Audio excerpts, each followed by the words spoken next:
Bonjour à tous, je suis très heureuse de vous retrouver aujourd'hui pour ce webinaire de répondre à une question un peu vitale, s'il était temps de prendre un nouveau départ professionnel.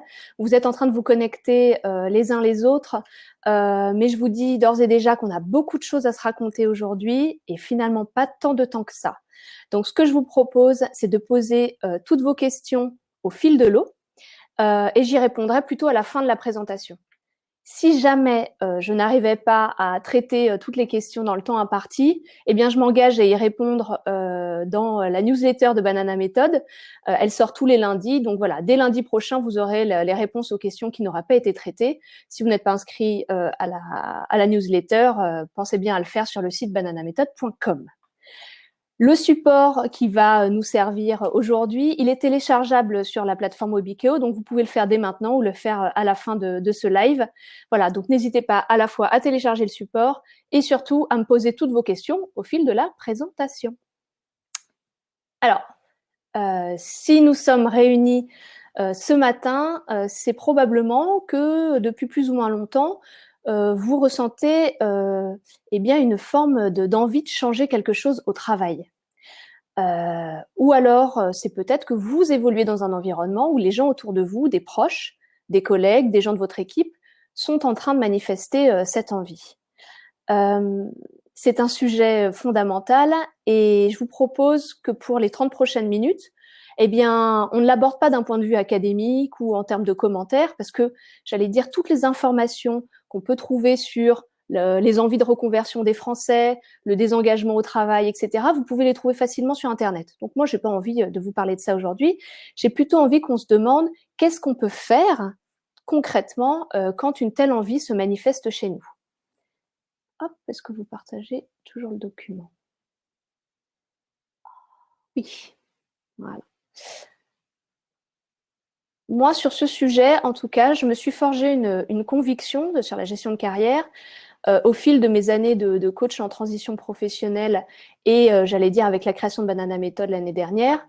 Je crois qu'il est vraiment temps de se recentrer sur nos aspirations les plus profondes, ce qui rend chacun de nous fondamentalement heureux, et puis d'apprendre à faire des choix en conséquence. Alors, quand on parle de nouveaux départs professionnels, on a plutôt tendance à penser à des grandes reconversions radicales. D'ailleurs, c'est plutôt de celles-là dont on nous parle dans les médias. Un avocat d'affaires urbain qui devient spécialiste de permaculture en Ardèche. Alors, c'est un phénomène qui est réel, honnêtement, la reconversion de cadres urbains vers des activités plus artisanales en milieu rural. Mais c'est l'arbre qui cache la forêt. En réalité, la métamorphose professionnelle, elle a plein de nuances. C'est ce que je voulais montrer ici sur ce schéma.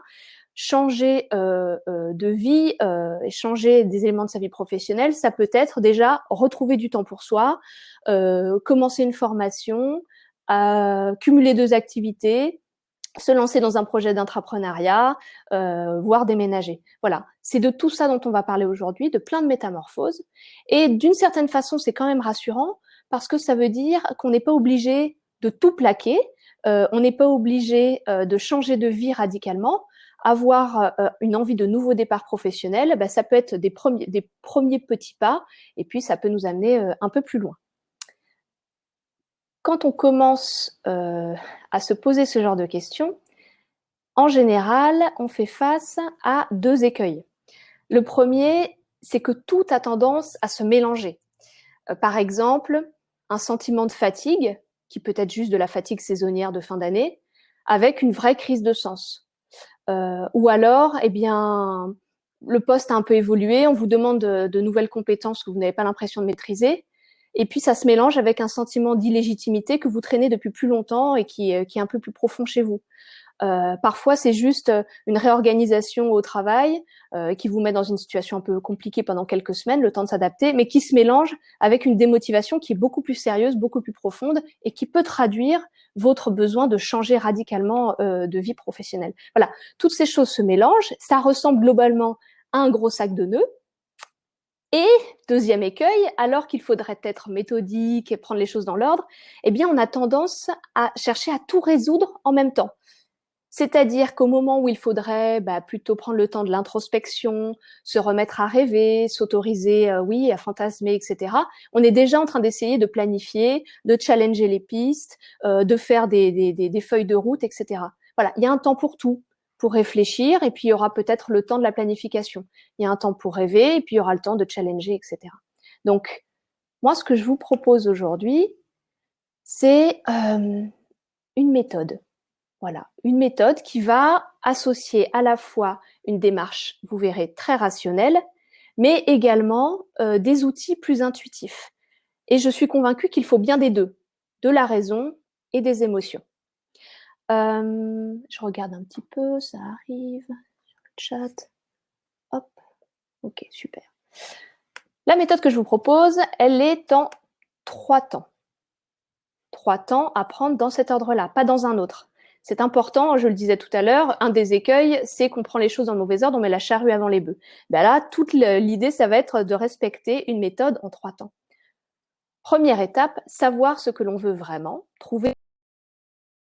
Deuxième étape, s'autoriser à rêver à d'autres possibles, à d'autres voies, mais en faisant le distinguo avec des fantasmes qui seraient vains. Et puis enfin, la troisième étape, quand tout ça est plus clair, il s'agit de passer à l'action en dépassant les obstacles qu'on retrouve beaucoup à ce moment-là, puisque passer à l'action, c'est pas toujours évident. Je vous propose de revenir sur chacune de ces étapes en détail et de vous donner des exemples d'outils. Première étape, savoir ce que l'on veut vraiment. Savoir ce que l'on veut, c'est le Graal. Seulement, c'est pas si simple que ça, puisqu'à ce moment-là, les principales difficultés auxquelles on peut faire face, c'est qu'on a tendance à définir notre futur professionnel, ce fameux nouveau départ, en fonction du passé, en fonction de toutes nos expériences vécues. Ça paraît tout à fait logique, honnêtement, c'est notre premier réflexe, seulement ça limite énormément. L'autre difficulté, c'est qu'en général, on est obsédé par la recherche d'un métier. Et là, j'en fais l'expérience tous les jours. Je suis membre d'un groupe sur Facebook de gens qui se cherchent. Et je vois systématiquement des messages de personnes qui disent « Voilà, je suis aujourd'hui mal dans mon poste. S'il vous plaît, donnez-moi des idées de métier qui rendraient heureux. » Malheureusement, je crois qu'il n'y a pas de réponse à cette question, sinon ça serait un peu simple. Et en fait, pour moi, ces deux premières difficultés, elles en reflètent une troisième, c'est que on se connaît souvent pas si bien que ça. Donc, les 3 exercices que je vous propose dans cette étape 1 permettent en général de mieux se connaître. Le premier exercice consiste à faire le point sur ses valeurs et ses bêtes noires. Alors, ça peut paraître un peu hors sol, ces premiers exercices de meilleure connaissance de soi, ils sont toujours, j'allais dire, un petit peu théoriques. Mais si vous êtes là ce matin, c'est que je pense que vous êtes bien convaincu que le travail, ce n'est pas juste un gagne-pain. Que le travail peut être l'occasion de s'épanouir plus globalement. Et s'épanouir, en général, ça veut dire être aligné avec ses valeurs, justement. Donc, on commence par poser les fondations de la maison avec ce premier exercice. Concrètement, il s'agit de se poser cette question. Qu'est-ce qui est vraiment important pour moi? C'est ça, des valeurs. Qu'est-ce qui compte le plus pour moi? Qu'est-ce qui motive mes décisions, motive ma vie en général depuis longtemps? Les valeurs, c'est pas quelque chose qui tombe du ciel. Vous les posez, 1, 2, 3, 5, jusqu'à 10. N'essayez pas d'en faire une liste trop longue, ça sera compliqué après à traiter. Vous pouvez les mettre dans une roue, comme sur le schéma que je vous présente ici, et vous posez cette question très concrète pour faire un diagnostic. Dans la vie que vous menez aujourd'hui, pro, perso, la vie, votre vie en général, à quel point vous nourrissez ces valeurs. Et donc, comme sur le schéma, vous remplissez la jauge si cette valeur est extrêmement bien nourrie chez vous, c'est quelque chose de satisfaisant. Et à l'inverse, vous voyez si la jauge est plutôt vide quand c'est quelque chose que vous avez tendance à négliger dans les derniers choix que vous avez faits. Vous constaterez peut-être amèrement que la roue de vos valeurs, elle est un peu vide. Et c'est peut-être ce qui provoque le malaise que vous ressentez aujourd'hui vis-à-vis de votre travail. Vous avez des choses qui comptent énormément et paradoxalement, votre organisation, la vie que vous menez aujourd'hui, elle est pas tellement, elle vous permet pas tellement de satisfaire ces valeurs. Les valeurs, je donne quelques exemples ici, mais on parle par exemple du besoin de sécurité, de la recherche de plaisir, du sens des responsabilités, besoin de reconnaissance, l'honnêteté, la justice, la vie de famille, etc., la qualité des relations. Voilà, tout ça, ce sont des valeurs. Alors, cet exercice, il faut le compléter avec une question aussi intéressante, c'est quelles sont nos bêtes noires? Là, c'est un peu plus par la négative, c'est qu'est-ce qui est rédhibitoire chez nous? Ces allergies, il faut bien les connaître en fait, pour pas faire des choix, j'allais dire, qui nous seraient délétères. Les bêtes noires, moi, ça me fait toujours penser à un de mes premiers coachings il y a quelques années. Un de mes coachés avait comme projet parmi d'autres, c'était le début de sa réflexion, de monter un restaurant avec un copain. Mais il avait fait quelque temps avant l'exercice des bêtes noires et parmi elles, il y avait la sédentarité, le fait d'être attaché à un lieu. Et à un moment, il s'est rendu compte qu'il était en train de fantasmer sur un projet où, j'allais dire, il était forcément attaché à un lieu. Ce restaurant, ce restaurant avec son ami, il allait y passer des heures au carré, du matin au soir, au moins pendant un certain temps. Et voilà, je me rappelle de sa réflexion de me dire, c'est marrant comme on est capable de faire des projets qui ne sont pas vraiment les nôtres, en fait. Comme si on s'ignorait, comme si on ignorait ce qui est important pour nous et nos modes de fonctionnement. Donc voilà, les valeurs, les bêtes noires pour commencer, les fondations de la maison. Ensuite, le deuxième exercice qui peut être intéressant à ce stade, c'est de décrypter vos expériences de flow. Le flow, pour ceux qui ne connaissent pas, c'est un concept qui a été développé dans les années 70 par un sociologue hongrois au nom imprononçable. En tout cas, moi, je n'y arrive pas, donc je l'ai cité sur la slide que vous avez devant vous. On peut le traduire en français par flux, certains parlent plutôt de zone. En tout cas, le flow, c'est cet état mental un peu optimal où on se sent pleinement engagé, pleinement satisfait. On a même tendance à ne pas voir le temps passer. C'est finalement quelque chose qui nous arrive assez souvent, parfois sans qu'on s'en rende compte, mais qui nous met, oui, dans un état vraiment physique, j'allais dire, dans un état vraiment particulier. Moi, l'exercice que je vous propose, c'est de trouver au moins 3 souvenirs de flow, de la sphère personnelle et professionnelle, des deux, plus ou moins récents. Ça peut être le week-end dernier quand vous avez donné une seconde vie au meuble télé. Ça peut être il y a quelques semaines quand vous avez fait une présentation importante devant un auditoire impressionnant. Et ça peut être un vieux souvenir d'étudiant de votre engagement dans l'asso ciné, je sais pas. Essayez en tout cas de trouver ces moments où vous vous sentiez à votre place, satisfait de ce que vous faisiez, et décryptez-les. Quel rôle vous jouiez à ce moment-là? Qu'est-ce que vous avez préféré faire dans cette expérience? Qu'est-ce qui explique qu'elle ait procuré autant de satisfaction?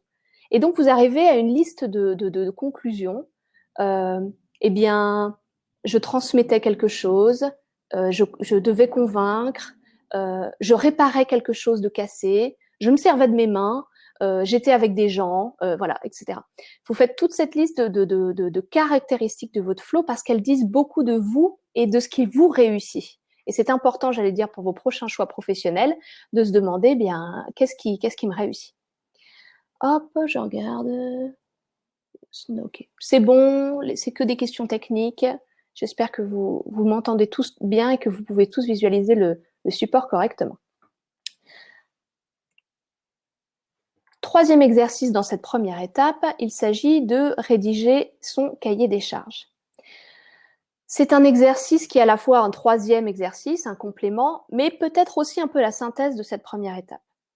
En gros, je pense qu'on est tous convaincus que quand on lance un projet, il est nécessaire de rédiger d'abord un cahier des charges. Quels sont les objectifs poursuivis, quels sont les moyens qu'on se donne, sur quel périmètre on essaie d'opérer, etc. Je veux dire, personne ne discute la nécessité d'un cahier des charges quand on lance un projet. Sauf quand il s'agit d'un projet de vie, quand il s'agit du projet le plus important pour nous. Ça paraît un peu mécanique, franchement, faire son propre cahier des charges, mais je vous assure que ça fait un bien immense. D'écrire noir sur blanc ce qu'on attend de ce projet et comment on fonctionne. Exemple. Prenez le temps de vous poser une série de questions sur vos préférences professionnelles. Est-ce que je préfère travailler de chez moi, dans un bureau, à l'extérieur, ça m'est égal? Est-ce que je préfère travailler en équipe, tout seul? Est-ce que j'aime manager? Est-ce que j'aime être managée? Est-ce que j'aime être au contact d'un public ou plutôt en retrait pour faire mon travail? Est-ce que j'ai besoin de contact avec la nature ou pas? Est-ce que j'aime produire du contenu ou à l'inverse, plutôt transmettre, etc. Une série de questions très concrètes sur même, j'allais dire, vos horaires. Est-ce que vous aimez être en horaire décalé, en horaire normal? Est-ce que vous seriez prêt à travailler le week-end ou pas, etc. Des questions très, très triviales, je dirais, mais sur lesquelles vous devez être très au clair, très lucide, pour ne pas faire des choix que vous pourriez regretter à l'avenir. Autre élément du cahier des charges il me semble très important, c'est ce qui vous motive vraiment au travail. Et là, faites le point un petit peu sur votre poste actuel ou les précédents. Finalement, qu'est-ce qui vous a le plus motivé à y aller le matin? Est-ce que c'était la rémunération, la qualité des relations avec vos collègues, l'ambiance de travail? Est-ce que c'était le sentiment que vous appreniez tous les jours ou presque? Est-ce que c'était les opportunités de progrès, etc. Et donc ça, il faut être capable aussi d'en faire la hiérarchie, parce qu'on sait qu'on ne peut en général pas tout avoir dans une vie professionnelle, dans une activité. Eh bien, qu'est-ce que vous cherchez? De quoi vous avez le plus besoin? Eh bien, plutôt de l'ambiance en numéro un, et puis peut-être un peu moins, par exemple, de reconnaissance dans la hiérarchie de la structure, ou l'inverse. Voilà, tout ça, soyez clair dessus, soyez lucide, puisque demain, vous aurez des choix à faire. Et ces choix, il faudra les faire en intégrant toutes ces choses qui font votre spécificité. Pendant toute cette étape 1, il y a quand même un point d'attention, c'est le risque d'imposture. Imposture de vous vis-à-vis de vous-même. Alors, je ne traite personne de menteur et je ne pense pas que c'est quelque chose qu'on fasse consciemment. Mais quand on parle de soi, qu'on fait des exercices pour mieux se connaître, on doit répondre à un tas de questions. Quelles sont mes valeurs? Qu'est-ce qui me fait du bien? Quel est mon cahier des charges, etc. Bien, juste re-regardez tout ce que vous avez écrit, répondu, et challengez-le. Est-ce que c'est vraiment moi? Est-ce que je ne suis pas en train de me raconter des histoires? C'est pas un exercice facile, mais ça permet de peut-être dénicher un imposteur, un parent, un prof, un groupe d'amis, un environnement professionnel qui nous a un peu formaté et qui fait qu'à un moment, on a intégré toutes ces caractéristiques en se disant « oui, c'est moi », alors qu'en fait, ça ne l'était pas. C'est important de passer quand même ce petit test, entre guillemets, parce que vous pourriez avoir envie de changer de croyance aussi. C'est-à-dire, par exemple, vous avez mis dans vos valeurs le besoin de sécurité. En challengeant un petit peu, vous vous rendez compte que ça ne parle pas du tout de vous, que c'est plutôt un truc hérité de votre père qui vous a rabâché. C'est important, remettre ta famille en sécurité. Bon, peut-être que demain, vous avez envie de passer à autre chose. Voilà. Cherchez l'imposture.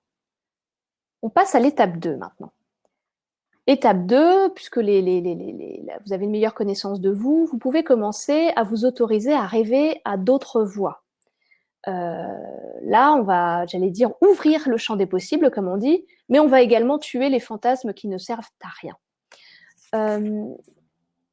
Dans cette étape, les principales difficultés, ça va être nos tendances à s'auto-censurer.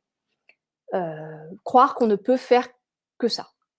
La deuxième, c'est quand on n'a pas de passion, eh bien, on déprime un peu en se disant je ne vais pas pouvoir trouver une activité professionnelle qui m'épanouisse puisque je n'ai pas de passion. La troisième difficulté, c'est qu'on peut dépenser des tonnes d'énergie à imaginer des projets qui sont plutôt des fantasmes et qui nous font perdre notre temps parce qu'en fait, ils ne sont pas du tout réalistes. Et puis enfin, la dernière difficulté, c'est croire que le travail pourra résoudre tous les problèmes de notre vie. Parfois, il va falloir changer plus de choses que ça. La méthode que je vous propose, elle vise en 3 exercices à faire le point sur toutes ces voies possibles et également en faire le tri. Premier exercice, faire le bilan de vos vraies compétences. Alors, quand je parle de vraies compétences, je les oppose aux compétences qu'on affiche en général sur notre CV ou notre profil LinkedIn. C'est-à-dire des termes un peu abscons, mais en même temps très partagés dans le monde du travail, pour décrire nos compétences en web marketing, gestion de projet, contrôle de gestion, finance de marché, etc. Ça dit des choses peut-être de secteur ou d'organisation que vous avez évolué, mais ça dit assez peu de choses sur ce que vous savez vraiment faire. Les vraies compétences, ça s'exprime plutôt sous forme de verbe. C'est dire, je sais coordonner un projet, je sais définir un budget, je sais convaincre mes interlocuteurs, je sais fédérer des gens, je sais mettre les gens en relation, je sais simplifier des contenus complexes ou rédiger des contenus de qualité, etc. Des vrais verbes. Un bon test pour savoir si on parle de compétences réelles, c'est de se dire, est-ce qu'un enfant comprendrait en fait ce que je sais faire? En général, si vous leur parlez de web marketing et de gestion de projet, ça ne va pas leur parler. Si vous leur dites, en fait, je sais expliquer simplement des choses très compliquées, je pense que là, ça va commencer à avoir du sens. Pour faire le bilan de ces vraies compétences, eh bien, vous reprenez toutes vos expériences. Et quand je dis toutes, c'est toutes, professionnelles et non professionnelles. Ça aussi, c'est un auteur, c'est de laisser de côté un tas de choses qu'on réalise dans la vie privée, dans nos associations, l'organisation de week-ends avec des copains ou de la famille, des activités sportives, bref, des tas d'initiatives, la vie de parents aussi, la vie de parents, c'est un job. Voilà, toutes ces choses qu'on fait, eh bien, elles nous permettent de développer des compétences. Eh bien, vous les reprenez toutes, ces expériences pro, non pro, et vous pouvez vous demander, eh bien, à chaque fois, qu'est-ce que j'ai appris à faire ou dans quoi je suis passé maître. Bilan des vraies compétences. Ça fait du bien pour une bonne raison, c'est qu'on se rend compte qu'on n'est plus cantonné à un domaine, mais qu'en fait, on peut faire un tas de choses, qu'on a des tas de compétences qui sont, j'allais dire, transposables dans d'autres univers. Et de ce point de vue, ça nous libère. Deuxième exercice.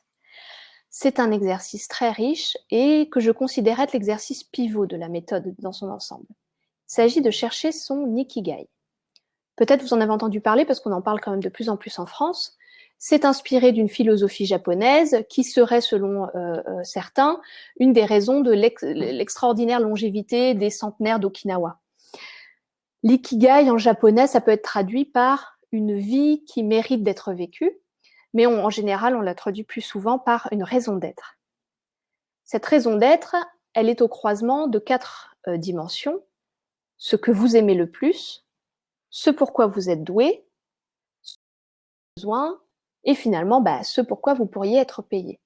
Donc, vous voyez bien que la question de l'activité professionnelle, l'activité rémunérée, elle n'est plus un point de départ, elle est plutôt un point d'arrivée, elle est une conséquence d'une vie où je fais un lien cohérent entre mes aspirations, mes goûts, mes centres d'intérêt, mes talents, mes compétences, et ces fameuses questions, on va dire, d'intérêt général.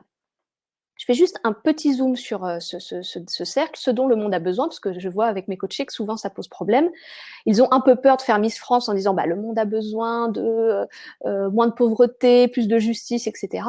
C'est pas vraiment la question, et c'est pas du tout un cercle qui est réservé aux gens qui veulent s'investir dans la sauvegarde de l'environnement ou j'en sais rien, le monde associatif. C'est fait pour tout le monde, parce qu'on le sait. Avoir l'impression de contribuer à une mission qui est plus grande que nous, eh bien, c'est motivant. Ça donne du sens à notre activité professionnelle et c'est ce qu'on cherche là. Donc, juste posez-vous cette question. Qu'est-ce qui me révolte ou qu'est-ce qui me semble très important et j'aimerais bien, à mon petit niveau, y contribuer d'une façon ou d'une autre. Vous arrivez donc au dernier cercle, ce pourquoi vous pourriez être payé. Là, pour le réussir, cet exercice, il faut se lâcher. Il faut imaginer toutes les activités possibles, des métiers qui existent et d'autres que vous imaginez carrément, parce que vous ne savez pas s'ils existent, qui ont l'air de cocher pas mal des cases du dessus. Voilà, il y a mes aspirations, mes talents, ce dont on a besoin. Ça pourrait donner tel métier, telle activité. Voilà, vous en mode popcorn, vous débridez. Surtout, vous n'ouvrez pas la boîte à objections qui va dire mais tu peux pas, mais ça n'existe pas, mais c'est compliqué, mais il faut te fermer. Tout ça, on le fera juste après. Là, juste, vous ouvrez les possibles et vous réalisez, en fait, souvent à ce moment, que vous pouvez faire plein de choses pour être heureux. Ça veut dire aussi que quand on dit il faut trouver sa voie, parfois ça fait un peu peur parce qu'on a l'impression qu'il faut trouver le métier qui nous ira. Là, c'est pas du tout ce qu'on est en train de dire. On est en train de dire avec votre personnalité, eh bien, il y a beaucoup de choses que vous pourriez faire dans la vie qui pourraient vous épanouir. Et ça aussi, je trouve que ça permet de souffler un coup. Le troisième exercice que je vous propose, eh bien, il est beaucoup plus rabat-joie que les 2 précédents, mais il faut en arriver là. Vous avez terminé votre Ikigai avec cette liste très enthousiasmante d'activités, de métiers plus ou moins réalistes. Eh bien, il va falloir hiérarchiser les choses, il va falloir faire un tri. Pour ça, là, vraiment, soyons rationnels. Prenons, j'allais dire, un système de critères de choix, c'est-à-dire qu'avant de décider, on fait la liste des critères qui nous permettent de prendre la décision. En général, dans les processus de prise de décision, c'est vraiment ce qui est conseillé. La bonne nouvelle, c'est que ces critères, vous les avez déjà. Vous les avez déjà définis en étape 1. Les valeurs, les caractéristiques de flow, votre cahier des charges, tout ça vous a donné une quantité incroyable d'indices sur les critères qui compteront pour vos choix de demain. Alors, ça peut être effectivement l'ambiance au travail, le sentiment de sécurité, par exemple financière, l'impression d'apprendre ou le nomadisme de votre vie. Vous listez d'abord tous vos critères et ensuite, toutes les idées que vous avez eues ces dernières semaines, à l'issue de l'ikigai notamment, eh bien vous les passez au crible de ces critères. Est-ce que cette idée, eh bien, elle valide ce critère ou elle l'invalide? Ce tableau, après, il faut le regarder de deux façons. Façon très rationnelle, j'ai plus de plus que de moins. Qu'a priori, sur ce tableau, par exemple, l'idée 1 et l'idée 2 sont plus prometteuses que les autres, mais également avec vos émotions. Qu'est-ce que tout ça vous inspire et de quoi vous avez envie? En tout cas, vous terminez avec une liste restreinte de scénarios à creuser. Je vous invite à les décrire aussi précisément que possible parce que vous l'aurez compris, dans cette méthode, il faut tuer les ambiguïtés. On essaye d'être au clair, on essaye d'avoir les idées claires. Donc, scénario 1, 2, peut-être un troisième. Pas trop, puisque vous ne pourrez pas courir 100 lièvres à la fois. Évidemment, le point d'attention pendant toute cette étape 2, c'est la peur de renoncer. La phase 1 vous a reconnecté avec vous. La phase 2, au début, vous a permis d'imaginer de nouveaux possibles, peut-être de déterrer de vieux rêves de jeunesse. Et là, vous vous rendez compte que vous ne pourrez pas tout faire, que vous ne pourrez peut-être pas vivre toutes les vies que vous imaginiez. Il est temps de renoncer.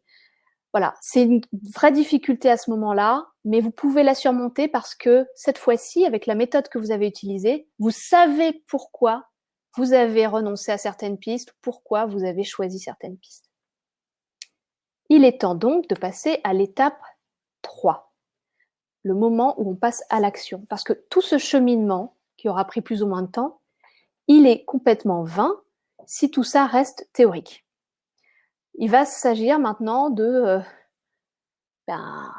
envoyer des CV, appeler des gens, rencontrer du monde, faire des expériences, poser des questions, aller au contact, etc.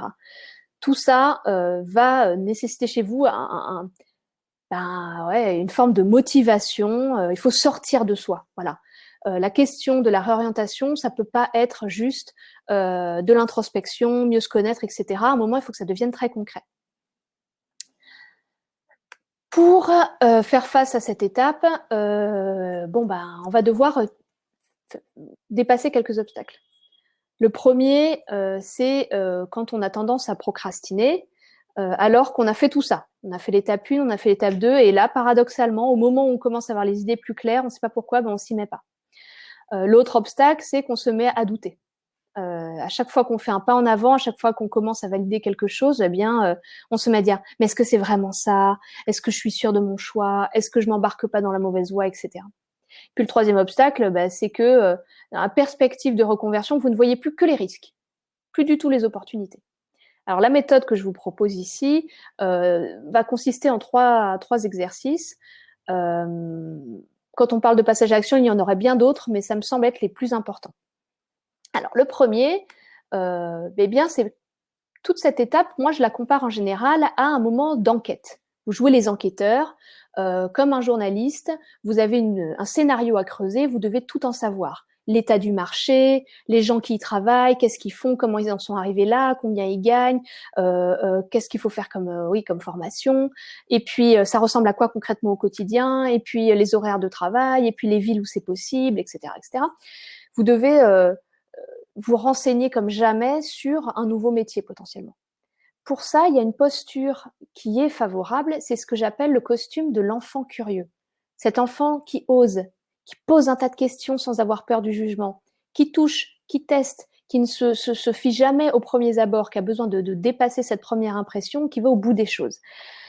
Cette posture, elle libère. Parfois, on l'a abandonnée il y a très longtemps, donc c'est un peu bizarre, mais c'est vraiment la seule très adaptée pour mener ce travail d'enquête. Il faut y aller avec le regard d'un enfant curieux, qui n'a pas peur du jugement, mais qui veut juste trouver une réponse à ces questions.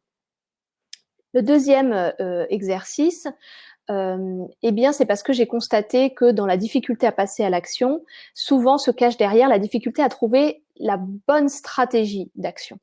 Et là, je vais me référer à une technique que j'ai découverte auprès de Gretchen Rubin, qui est une auteure américaine de best-seller de développement personnel. Gretchen Rubin, elle dit, on fait tous la même erreur, c'est de croire que ce qui a bien marché pour la voisine va marcher pour nous. Et d'ailleurs, j'allais dire, toute la littérature en développement personnel est pleine de ce genre de bouquins. Elle explique, non, le vrai secret, c'est de se connaître, on revient à ça, bien se connaître et trouver sa recette du changement. Elle décrit 4 grands types, qui sont des stéréotypes évidemment, 4 grands types en fonction de leur rapport à leurs propres attentes et de leur rapport aux attentes des autres. Par exemple, le profil qu'elle appelle upholder, qu'on peut traduire dans la version française traduite en petit soldat, eh bien, il réagit très bien à ses propres attentes et à celles des autres. Du coup, quand il fait une to-do list ou quand il met quelque chose dans son agenda, ben il le fait parce que la question se pose pas. C'est un engagement qu'il a pris vis-à-vis de lui-même, c'est un engagement qu'il a pris vis-à-vis des autres. Il déroule. À l'inverse, un questionneur, pinailleur dans la version française, euh, en général, il réagit un peu moins bien aux attentes des autres. En tout cas, c'est pas automatique. Du coup, si vous êtes plutôt de ce type-là, un petit peu à pinailler, à questionner, eh bien, quand vous sentez que vous n'arrivez pas à passer à l'action, c'est sûrement qu'il faut revenir au pourquoi des choses.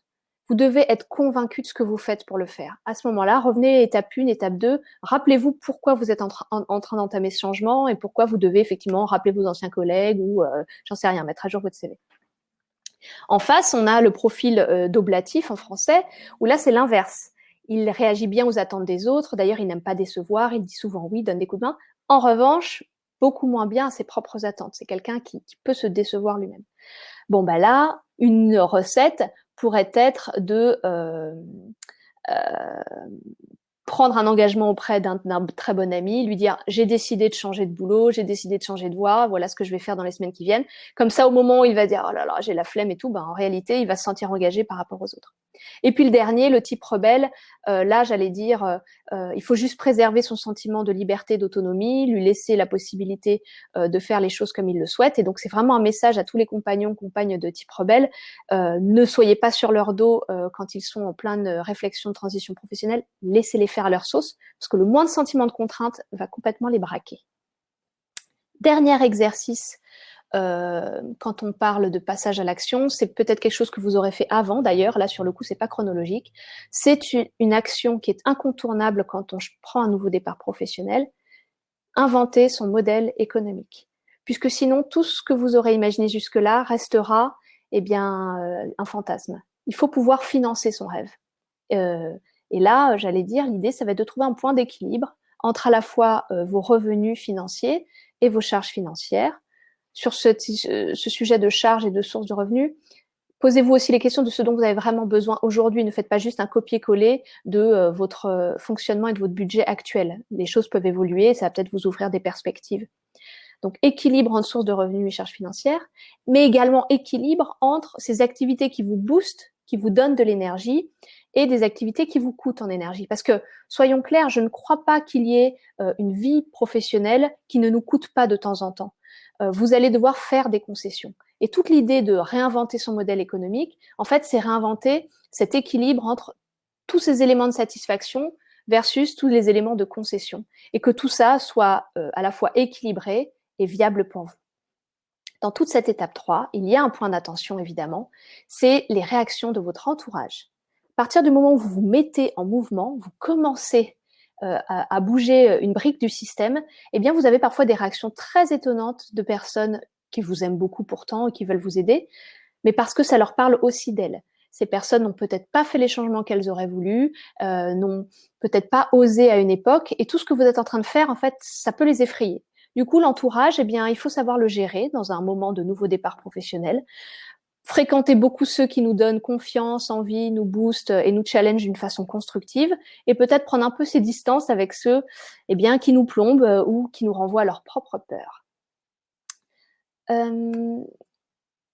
Il y a énormément de choses à dire sur ce sujet, et le temps file, mais si vous ne deviez retenir peut-être que 2 choses après ces 30 minutes, pour moi, ce serait que quand on cherche à prendre un nouveau départ professionnel, c'est souvent une question de méthode qui associe l'approche rationnelle. Il faut mobiliser sa raison, il faut s'aider avec des outils très concrets qui nous rappellent pourquoi on fait les choses, mais également se connecter à ses émotions. Il y a un travail vraiment nécessaire, plus intuitif, où ce sont les émotions parfois qui vous donneront la clé, le sentiment d'eureka, le sentiment d'être à votre place. Et puis l'autre message, c'est que même en ayant fait tout ça, vous pouvez rester un peu sur votre faim parce que le travail ne peut pas tout. Et c'est aussi peut-être le moment de questionner ce que j'appelle toute la mosaïque de votre vie et de voir s'il n'y a pas autre chose dans votre vie à ajuster. Et pour aller plus loin, puisque j'ai dû passer en surface sur pas mal d'approches et d'exercices, il y a énormément de ressources gratuites qui sont disponibles. Je vous en ai sélectionné un certain nombre, des ouvrages, des articles, des vidéos. Voilà, ils sont ici, franchement, allez-y, vous ne le regretterez pas. Maintenant, vos questions, puisque j'ai beaucoup parlé. Alors, dans l'ikigai, comment savoir ce pourquoi on pourrait être payé? Alors, c'est un peu ce que j'ai déjà tenté l'exercice Ikigai, la partie ce pourquoi on est doué est complexe. Ok, donc des questions sur l'ikigai. L'ikigai, ce pourquoi on pourrait être payé, c'est pas facile à faire. Moi, je constate que il faut pas chercher une réponse. Il faut plutôt, ce que je disais tout à l'heure, s'amuser à imaginer tout ce qui peut permettre de cocher les cases des 3 autres cercles. Avec mes talents, avec mes appétences naturelles et avec mon souci, on va dire, pour le monde, ben, qu'est-ce que ça pourrait donner? Ah, ben, ça pourrait donner formateur en je sais pas quoi. Ah, ça pourrait donner prof. Hein. Ah, ça pourrait donner, tiens, une activité, je sais pas si elle existe, mais c'est accompagnant. Pour... Et en fait, vous mettez à la fois des métiers que vous connaissez, dont vous avez entendu parler, et puis des espèces d'activités que vous bricolez. Idem, des types de métiers, mais également des formats d'activités. C'est peut-être le moment de jongler avec du salariat, du freelancing, du bénévolat, etc. Parce que peut-être que votre nouveau départ professionnel, il va ressembler plutôt, j'allais dire, à un enchaînement de briques, un modèle hybride. Vous aurez un peu de salariat, un peu de freelancing, un peu de bénévolat, et où finalement, c'est bien le modèle et toutes ces briques qui va vous permettre de satisfaire, j'allais dire, votre raison d'être. Sur la partie pourquoi on est doué, avec le syndrome de l'imposteur, vous en parlez, ouais. Moi, ce que je conseille, c'est de commencer par se poser la question à soi. Donc, c'est pourquoi je suis douée, avec l'impression qu'on parfois on est en train de se faire mousser. Et que quand on a fait ce premier exercice, on interroge son entourage. Anciens collègues, famille, amis d'enfance, amis plus récents, vraiment démultiplier les cercles et vous leur posez la question. Moi, je fournis à mes coachés toujours une liste un petit peu de qualités, défauts en leur disant, vous les envoyez à des proches et vous leur demandez de sélectionner les 10 qualités qui, selon eux, les décrivent le mieux. Et en fait, ils prennent conscience à travers la répétition de motifs, parce qu'à un moment, quand on revoit chez tous les gens qu'on a interrogés, empathie, sens de l'écoute, on finit par croire quand même qu'on doit probablement avoir un certain sens de l'écoute et de l'empathie. Et donc, parfois, c'est l'effet miroir que nous offrent nos proches qui va nous débloquer et, on va dire, éliminer le syndrome de l'imposteur que vous pouvez ressentir. Comment faire? Ah, et j'ajoute quelque chose, Sarah, sur cette question des doués. J'ai mis là dans les liens un test en ligne qui s'appelle Via Caractère. Il est gratuit et il vous permet de découvrir vos points forts. Alors, quand on a un peu de mal à parler de soi en positif, c'est vraiment un test à faire. Comment faire lorsqu'on pense qu'on n'a aucune compétence? Bon, j'ai un peu répondu à la question. Interrogez vos proches, le petit test en ligne via caractère. Et puis, j'allais dire fondamentalement, vous vous doutez que vous savez faire des choses. Reprenez peut-être les expériences dont je parlais tout à l'heure, les pros, les non-pros. Et à chaque fois, dites-vous, qu'est-ce que j'ai appris au moins? Et puis, dans quoi j'ai l'impression quand même d'être passée un peu experte. Combien faut-il identifier de critères? Moi, j'invite à ne pas en identifier trop. Vous savez, je pense que Benoît fait référence à l'exercice du système de critères de choix. Moi, je dis 4-5, parce qu'après, je trouve que ça donne des grilles qui sont difficiles à exploiter. Maintenant, quand j'ai un coaché qui veut en mettre 8, je lui demande pas d'en sacrifier 4, mais plutôt entre 1 à 5, c'est bien. Est-ce que les critères du tableau doivent être les mêmes que dans notre roue de valeur ou pas forcément? Alors, moi, je ne dis pas qu'il faille faire un copier-coller.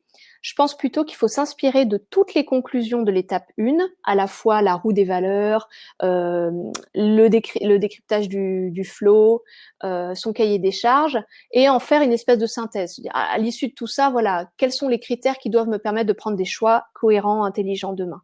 Mais je ne ferai pas un copier-coller pur et simple des valeurs. Tout ce que vous présentez est très intéressant, merci beaucoup. Toutefois, en quoi votre méthode diffère-t-elle d'une prestation bilan de compétences? C'est une très bonne question, difficile à y répondre parce qu'en fait, les bilans de compétences, il y en a de plein de sortes. J'espère qu'il y a des bilans de compétences qui font, j'allais dire, le tour de la question comme je vous propose de le faire ici. Malheureusement, j'ai énormément de mes clients qui ont fait des bilans de compétences avant de venir me voir.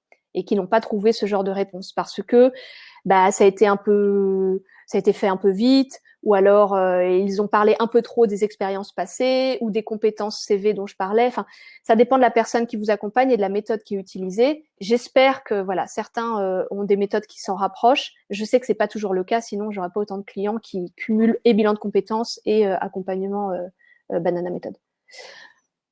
Et si le projet n'a rien à voir avec notre activité professionnelle, comment en parler à notre employeur? Faut-il en parler? Très important. Okay. Faut-il en parler peut-être pour obtenir un soutien dans les formations envisagées, etc. Merci pour cette question, Maria. La question de l'employeur dans tout ça. Face à ce mouvement très très fort de recherche de sens au travail, il me semble que les entreprises doivent quand même s'adapter. Certaines le font déjà. Et c'est un petit peu faire l'autruche que de penser qu'en fait, on ne va parler carrière qu'au sens la carrière dans cette boîte, dans ce poste. Quand on parle de carrière, aujourd'hui, il faut accepter de parler avec ses employés de leur trajectoire de vie. Une expérience dans une boîte, ce n'est qu'un chapitre d'un livre qui est bien plus gros. Donc, si vous avez, j'allais dire, un manager, une équipe RH un peu ouverte sur ces sujets, c'est hyper intéressant de pouvoir leur parler de vos envies. Pas tout de suite en disant « je veux démissionner » ou « je veux une rupture conventionnelle parce que je veux devenir ». Je pense qu'il faut y aller progressivement. Votre poste, il faut déjà voir comment vous voulez le faire évoluer. Il faut que cette personne devienne aussi votre partenaire dans comment vous pouvez évoluer dans votre poste. Si c'est radicalement différent, ou il n'y a même pas de sujet de concurrence, je veux dire, eh bien, il faut oser dire j'ai aimé ce que j'ai fait pendant des années, j'ai progressé dans mon poste, je suis reconnaissant pour tout ce que j'ai appris et fait, mais aujourd'hui, pour des raisons très personnelles, j'ai un nouveau projet qui n'a rien à voir, etc. Et je veux le faire plutôt avec vous que sans vous. J'ai envie de partir dans de bonnes conditions, j'ai envie de passer le relais à quelqu'un, j'ai envie de transmettre tout ce que je peux transmettre avant de partir. En fait, vous montrez aussi votre bonne intention, qui est de ne pas plaquer toute cette vie d'un coup et laisser les gens dans l'embarras, mais plutôt de construire en transition progressivement la suite. Vous n'appartenez pas à cette boîte et vous ne pouvez pas sacrifier votre épanouissement à ce poste. Ça, tout le monde peut l'entendre. Du coup, construisons ensemble, voilà mon projet. Quand vous êtes sur un projet très proche, par exemple, un peu le même métier, mais vous voulez le faire en freelance ou lancer votre société autour de ce même sujet, c'est un peu plus compliqué à entendre pour l'employeur, puisqu'il peut se sentir en danger. Dire, bah, t'es gentil, en fait, on t'a formé, on t'a les clients, etc., et tu pars faire un peu la même chose. Donc là, je crois qu'il faut savoir ce qui est acceptable pour le manager, la RH ou l'employeur et ce qui ne l'est pas. Il ne va pas vous aider à faire la même chose, peut-être demain pour les mêmes clients. Ça, j'y crois pas trop. Mais honnêtement, ce que j'observe, c'est quand même que dans beaucoup d'entreprises, la perception a évolué. On parle de carrière au sens large et en général, vous pouvez en discuter quand vous l'anticipez, quand vous mettez carte sur table et quand vous êtes constructif. Si vous êtes dans quelque chose de j'exige, je veux ma rupture conventionnelle, je veux qu'on paie ma formation, etc., vous allez braquer. Mais en revanche, si vous essayez de construire quelque chose un peu main dans la main, ça peut fonctionner. Et puis, il y a des cas où c'est perdu d'avance. Qu'est-ce que j'ai d'autre? J'ai l'impression que vous évoquez beaucoup la reconversion pro, mais pas le changement de statut, CDI, freelancing. Est-ce que votre méthode s'adapte aussi? Oui. Alors, sur les statuts, j'en parlais au tout début quand je parlais de toutes les nuances de la métamorphose. La métamorphose, parfois, c'est juste le changement de statut. C'est vrai, c'est-à-dire on fait à peu près la même activité, mais là où on était en CDI temps plein, on devient freelance. La méthode s'applique complètement. C'est juste que vous avez besoin de moins d'exercices que quelqu'un qui repartirait, entre guillemets, de zéro en disant je ne sais même pas ce que je veux faire. Quand vous savez ce que vous voulez faire, et en l'occurrence, c'est faire à peu près la même chose, mais plutôt en freelance, vous vous rendez compte que toutes les premières étapes peuvent être allégées, mais pas supprimées. Parce que moi, ce que j'ai observé sur le passage en freelancing chez beaucoup de mes clients, c'est qu'ils ont parfois un peu trop ignoré des éléments de leur cahier des charges. Par exemple, leur besoin de travailler en équipe, leur besoin d'avoir un cadre, leur besoin d'avoir une vision proposée par quelqu'un d'autre, puisqu'ils s'y étaient habitués en entreprise et parce que peut-être ils aimaient ça. Et quand ils se sont retrouvés en freelancing, ils ont eu la liberté, l'autonomie à laquelle ils pensaient aspirer, mais également un vide immense parce qu'en fait, ils avaient besoin de cette structure, ils avaient besoin du sens de l'équipe et ils ont ressenti beaucoup de solitude. Et donc, un an après, l'expérience de freelancing était terminée. Donc, même quand on est sur des changements de format de travail, de contrat de travail, je vous invite à reprendre quand même les 3 étapes. L'employeur a-t-il une obligation d'accompagner la personne qui souhaite se reconvertir? Non, évidemment, il n'a pas d'obligation d'accompagner la personne qui souhaite se reconvertir. En revanche, c'est ce que je disais tout à l'heure, ça vaut le coup d'essayer. Je ne vais rien parce qu'ils n'ont rien tenté. Ils me disent, j'en ai même pas parlé à mon manager, j'en ai même pas parlé à ma RH, ils n'entendront pas. On ne sait jamais. Il y a une façon de présenter les choses. Si vous ne mettez pas les gens devant le fait accompli, si vous anticipez, si vous montrez votre bonne volonté pour construire quelque chose qui ne coûte pas trop à l'un et à l'autre, vous pourrez peut-être être entendu. En tout cas, ça arrive par bonheur. Quel conseil donneriez-vous à quelqu'un qui vient de se faire licencier? Merci Covid. Je ne sais pas exactement quel est le problème de cette personne. J'ai commencé un coaching il y a quelques semaines à quelqu'un qui était licencié 2 jours avant, donc ça me fait penser un peu à ça, Sylvie. J'ai pas de conseil, j'ai juste une remarque. Est-ce que c'est le bon moment justement de se poser toutes ces questions? Le licenciement, ça peut être un vrai traumatisme pour l'ego, pour ce qu'on vivait avec son équipe, cette entreprise. Bon, j'allais dire, c'est peut-être aussi une opportunité. L'opportunité de se reposer des questions qu'on ne se posait évidemment plus quand on était en poste et que tous les jours on déroulait sa vie, quoi. Donc voilà, le prendre peut-être comme une opportunité pour se poser toutes ces très bonnes questions et prendre un nouveau départ demain. Alors, bravo, merci. Merci pour vos messages, c'est super sympa. Si vous avez l'impression d'être imposteur, comme indiqué par la première phase peut aussi être celle que vous osez, quitte à indiquer. Ah oui, ça c'est une réponse. Ah, Chloé, comment se lancer quand on a un job, on le quitte à quel moment, quelles aides? Là, ça dépend complètement de votre projet. Comment se lancer?